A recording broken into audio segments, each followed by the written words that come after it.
Welcome again in our next class. तो देख रहे थे हम लोग लाभ थर्मोडायनेमिक्स का उष्मागतिकी के नियम। तो पहला नियम आपका होता है शून्यमान नियम, दूसरा प्रथम नियम होता है उष्मागतिकीय शून्यमान नियम बताया गया था आपको। आप देखते हैं उष्मागतिकीय का प्रथम नियम और प्रथम नियम को पढ़ने के पूर्व आंतरिक ऊर्जा को पढ़ना पड़ा था। तो आंतरिक ऊर्जा क्या होता है? किसी अणु या किसी निकाय की आंतरिक ऊर्जा उसमें उपस्थित समस्त अणुओं की कुल ऊर्जाओं की योग की तुल्य होता था। तो ये आंतरिक ऊर्जा किसी अणु में किसी निकाय के अणुओं में कुल कितना ऊर्जा निहित है उसी ऊर्जा को आंतरिक ऊर्जा कहा जाता है। जैसे मान लीजिए कोई जो है पैसा को अपने बैग में छुपा के रखता है, बताता नहीं है, तो वह उसके पास जितना रुपया अंदर में रहता है वो क्या हो जाएगा? आंतरिक ऊर्जा हो जाता है। अंदर में जितना ऊर्जा निहित रहता है उसी ऊर्जा को इंटरनल एनर्जी कहा जाता है। इसके पश्चात आज प्रारंभ करते हैं हम लोग कि उष्मागतिकी का प्रथम नियम यानी प्रथम नियम। तो उष्मागतिकी का प्रथम नियम क्या कहता है कि उष्मागतिकीय प्रथम नियमानुसार कि उष्मा न तो उत्पन्न होती है न ही नष्ट होती है, केवल एक रूप से दूसरे रूप में रूपांतरित होती है।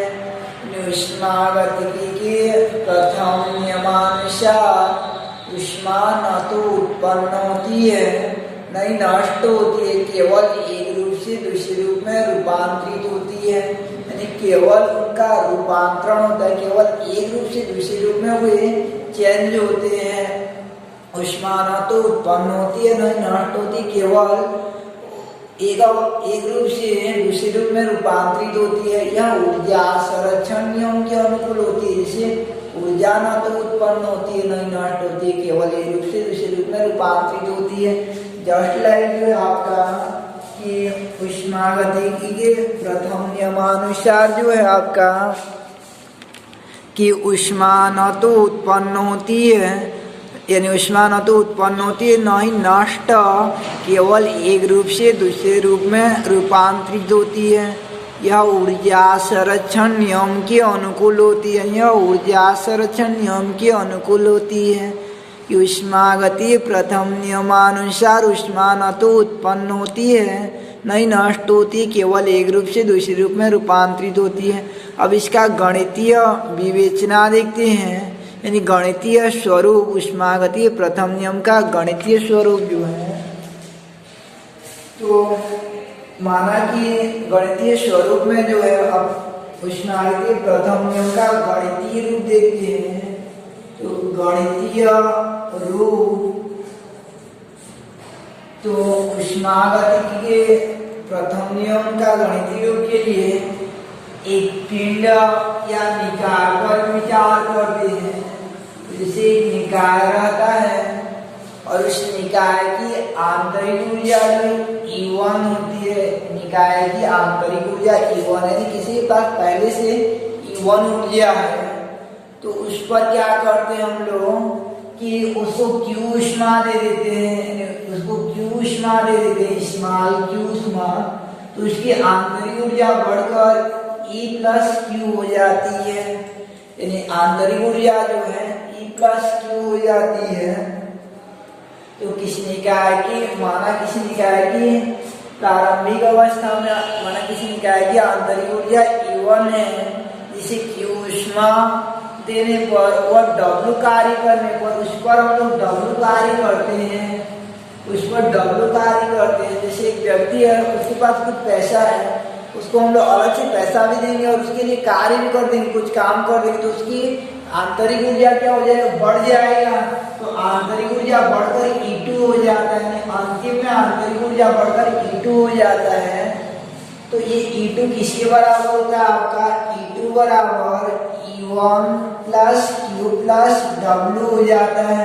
यानी E1 plus Q plus W हो जाता है कि किसी निकाय की आंतरिक ऊर्जा E1 है, जिसे Q ऊष्मा देने पर वह उस पर W कार्य करने पर उसकी आंतरिक ऊर्जा बढ़कर E2 हो जाती है।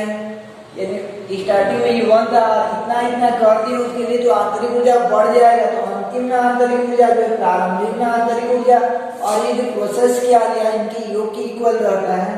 अब पक्षांतर करेंगे तो E2 माइनस E1 इक्वल हो जाता है आपका Q plus W, del E बराबर हो जाता है आपका Q प्लस W हो जाता है, डेल E बराबर हो जाता है आपका Q प्लस W हो जाता है। इसे ऊष्मागतिकीय प्रथम नियम का गणितीय व्यंजक करने गणितीय स्वरूप कहा जाता है।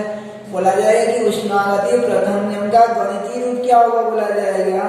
तो यहाँ से प्रारंभ करना है आपको कि पहले नियम को लिखना है, पहले नियम को लिखना है आपको कि ऊष्मा न तो उत्पन्न होती है न ही नष्ट होती, केवल एक रूप से दूसरे रूप में रूपांतरित होती है। फिर उसके बाद गणितीय स्वरूप कि माना किसी निकाय की आंतरिक ऊर्जा U1 है, जिसे Q ऊष्मा देने पर तथा उस पर W कार्य करने पर उसकी आंतरिक ऊर्जा बढ़कर E2 हो जाती है।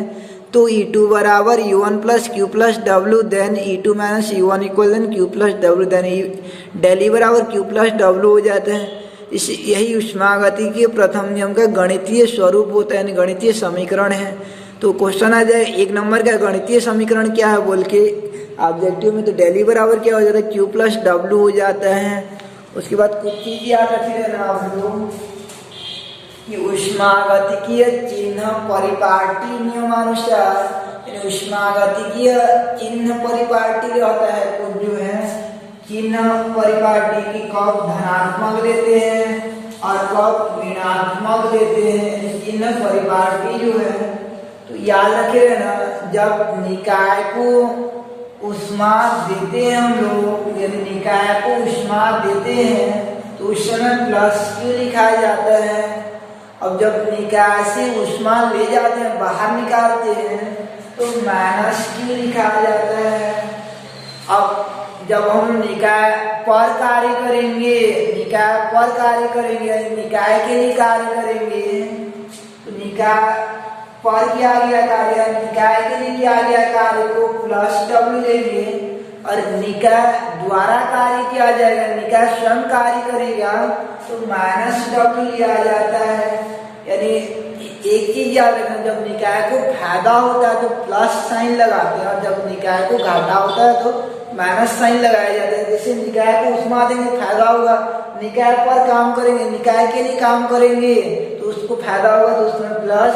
अब जब निकाय से ऊष्मा बाहर निकालेंगे या निकाय द्वारा कार्य होगा तो माइनस साइन लगता है। तो ये ऊष्मागतिकीय चिन्ह परिपाटी होता है। अब यदि निकाय द्वारा कार्य किया जाए, यदि निकाय द्वारा कार्य किया जाए, यदि निकाय द्वारा कार्य किया जाए, निकाय द्वारा कार्य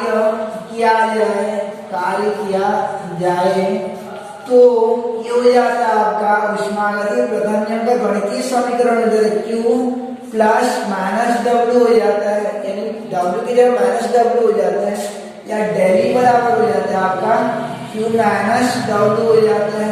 इससे भी ऊष्मागतिकीय प्रथम नियम का गणितीय स्वरूप कहा जाता है। दोनों समीकरण गणितीय स्वरूप है, डेल E बराबर Q प्लस W या डेल E बराबर Q माइनस W।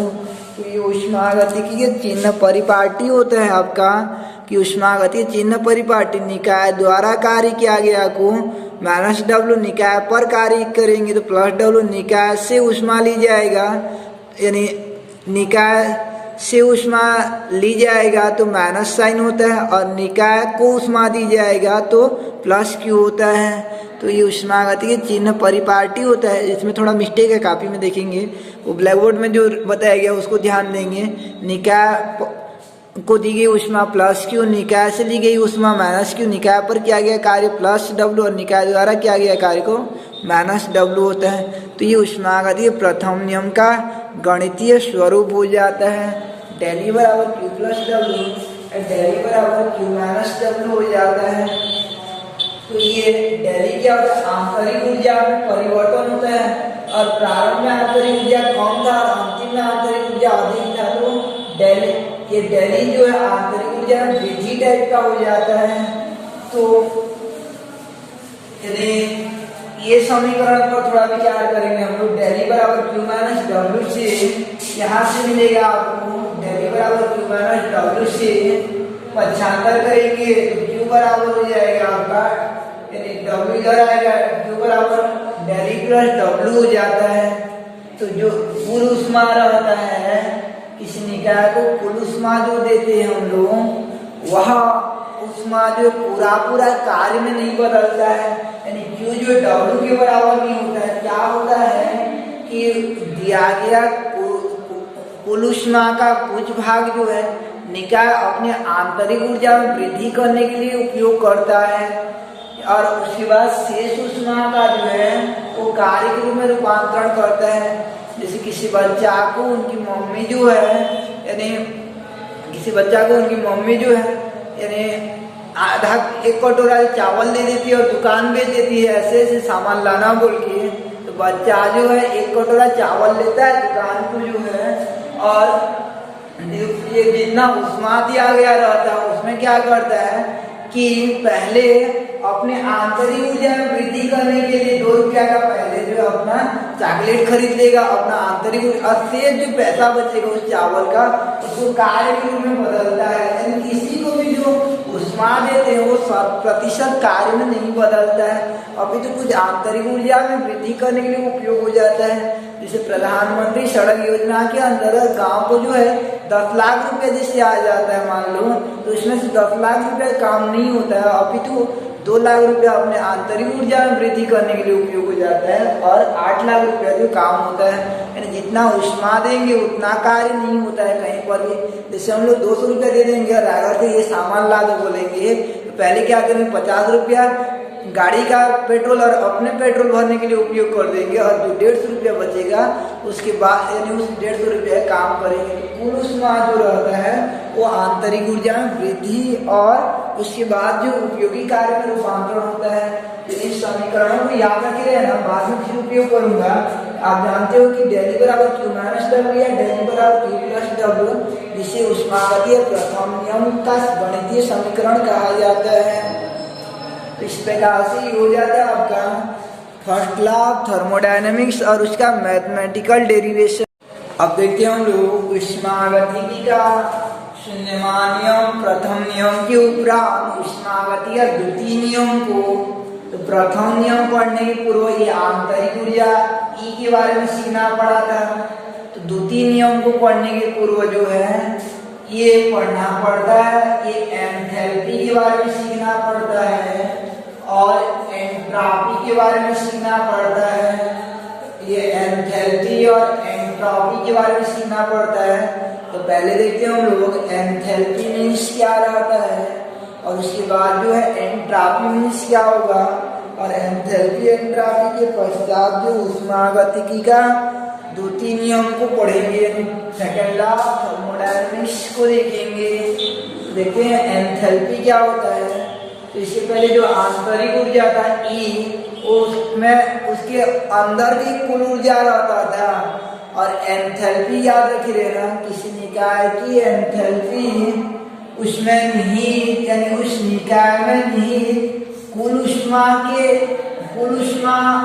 को प्रदर्शित करते हैं। कुल ऊष्मा होता है किसी निकाय की एंथैल्पी, उसकी कुल ऊष्मा उसमें निहित कुल ऊष्मा के तुल्य होता है। जैसे कोई बच्चा जो अपने बैग में 50 रुपये छुपा लिया, किसी को नहीं बताता है, तो वो आंतरिक ऊर्जा हो जाएगा, और उसकी मम्मी जो है और 3-4 जने के यानी 3-4 जने रहते हैं और उनके समक्ष जो है और 50 रुपया दे देती है उस बच्चे को, तो कुल मिलाकर 50 अंदर में था और ये 50, कुल मिलाकर कुल ऊष्मा जो रहता है उस ऊष्मा को कहा जाता है यानी एंथैल्पी कहते हैं। तो किसी निकाय की एंथैल्पी उसमें निहित कुल ऊष्मा या पूर्ण ऊष्मा को प्रदर्शित करती है, यानी किसी निकाय की एंथैल्पी उसमें निहित पूर्ण ऊष्मा के तुल्य होती है, उसमें उपस्थित पूर्ण ऊष्मा के को प्रदर्शित करती है। तो इस प्रकार से एंथैल्पी का अभिप्राय हो जाता है आपका कि एंथैल्पी मीन्स हो जाता है किसी निकाय की एंथैल्पी किसी निकाय की एंथैल्पी उसमें निहित पूर्ण ऊष्मा को अभिव्यक्त करती है। एंथैल्पी मीन्स होता है आपका किसी निकाय की एंथैल्पी उसमें निहित पूर्ण ऊष्मा को अभिव्यक्त करते हैं, इसे H से प्रदर्शित करते हैं, यानी एंथैल्पी को कैपिटल H से प्रदर्शित करते हैं। और H बराबर सूत्र होता है E प्लस PV होता है, यानी E प्लस PV हो जाता है। तो किसी निकाय की एंथैल्पी उसकी पूर्ण ऊष्मा को अभिव्यक्त करती है। जैसे एक बच्चा जो क्लासरूम आने के पहले, जैसे ये पीरियड में आपका पहले जो हम लोग एंथैल्पी एंट्रॉपी के बारे में नहीं सुने रहते हैं, और क्लास आने के पहले थोड़ा थोड़ा हमारे को ज्ञान रहता है ऊष्मागतिकी के बारे में, लेकिन जैसे क्लास समाप्त हो जाता है तो बहुत ज़्यादा सीख लेते हैं। तो हमारे पास पहले से जो था क्लासरूम में जो मिलता है उन दोनों के योग को कहा जाता है एंथैल्पी, यानी पूर्ण ऊष्मा को एंथैल्पी कहते हैं। इस प्रकार से एंथैल्पी बराबर होता है कि किसी निकाय की एंथैल्पी उसमें निहित पूर्ण ऊष्मा को अभिव्यक्त करती है, इसे कैपिटल S से प्रदर्शित करते हैं। और एंथैल्पी बराबर सूत्र होता है आपका E प्लस PV होता है, जहाँ E जो निकाय की आंतरिक ऊर्जा और P जो निकाय पर डाला गया दाब और V जो निकाय का आयतन। तो ये इस आधार पर और एक परिभाषा होता है कि एंथैल्पी जो आंतरिक ऊर्जा तथा दाब व आयतन के गुणनफल के योगफल के बराबर होता है। इन दोनों को गुणा कर देंगे, जितना आएगा उसको आंतरिक ऊर्जा के साथ जोड़ देते हैं, और आंतरिक ऊर्जा के साथ जोड़ देने पर जो आता है उसी को कहा जाता है आपका एंथैल्पी कहा जाता है, उसी को एंथैल्पी कहते हैं। इस प्रकार से एंथैल्पी बराबर सूत्र होता है आपका कि एंथैल्पी का दूसरा परिभाषा हो जाए, सूत्र तो ये होता है H बराबर E प्लस PV। अब दूसरा परिभाषा हो जाता है कि किसी निकाय की एंथैल्पी उसकी आंतरिक ऊर्जा तथा दाब व आयतन के गुणनफल के योगफल के बराबर होती है। किसी निकाय की एंथैल्पी उसकी आंतरिक ऊर्जा तथा आयतन व दाब के गुणनफल के योगफल की तुल्य होती है, इसे एंथैल्पी कहा जाता है। अब एंथैल्पी भी एक अवस्था फलन होती है, इसलिए एंथैल्पी परिवर्तन को पढ़ा जाता है। तो एंथैल्पी परिवर्तन जो है, तो प्रारंभिक अवस्था में किसी निकाय की एंथैल्पी को H1 मानते हैं, और अंतिम अवस्था में एंथैल्पी को माना जाता है H2। उस पर कार्य करेंगे, ऊष्मा देंगे, तो अंतिम में एंथैल्पी H2 हो जाता है।